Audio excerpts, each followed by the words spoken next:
আজকের ম্যাচে কে জিতবে, ব্রাজিল নাকি জাপান? এই ম্যাচের ফল নির্ধারণ করবে মাত্র তিনটি বিষয়: ব্রাজিলের ট্যাকটিক্স, জাপানের প্রেসিং আর ভিনিসিয়াস জুনিয়রের পারফরম্যান্স। চলুন পুরো বিশ্লেষণ জেনে নেওয়া যাক। কার্লো আনচেলত্তির ব্রাজিল এবার অনেক বেশি ব্যালেন্স ফুটবল খেলছে।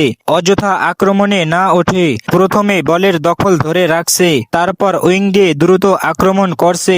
আজও ব্রাজিলের মূল অস্ত্র থাকবে 4-3-3 ফরমেশন, যেখানে ভিনিসিয়াস জুনিয়রকে যত বেশি বল দেওয়া হবে ব্রাজিলের জয়ের সম্ভাবনা ততই বাড়বে, কারণ পুরো টুর্নামেন্টে তিনি সবচেয়ে ধারাবাহিক আক্রমণ ভাগের খেলোয়াড়। অন্যদিকে জাপানের শক্তি একজন খেলোয়াড় নয়, পুরো দল। তারা সাধারণত 3-4-2-1 ফরমেশনে খেলছে, বল হারানোর সঙ্গে সঙ্গেই হাই প্রেস করে আর সুযোগ পেলেই দ্রুত কাউন্টার অ্যাটাকে উঠে যায়। তাই ব্রাজিল যদি মাঝমাঠে বল হারায়, তাহলে জাপান মুহূর্তেই বিপজ্জনক হয়ে উঠতে পারে।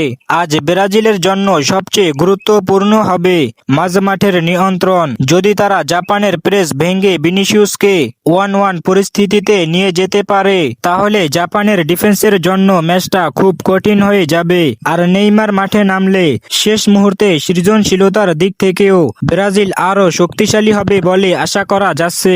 আর যদি ব্রাজিল জিতে যায়, তাহলে তাদের আত্মবিশ্বাস অনেক বেড়ে যাবে।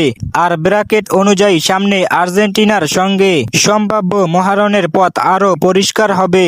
যদি দুই দলই নিজেদের পরের ম্যাচ জিতে, তাহলে ব্রাজিল বনাম আর্জেন্টিনা ম্যাচের সম্ভাবনাও তখন আরও বাস্তব হয়ে উঠবে। আমার বিশ্লেষণে ম্যাচটি সহজ হবে না।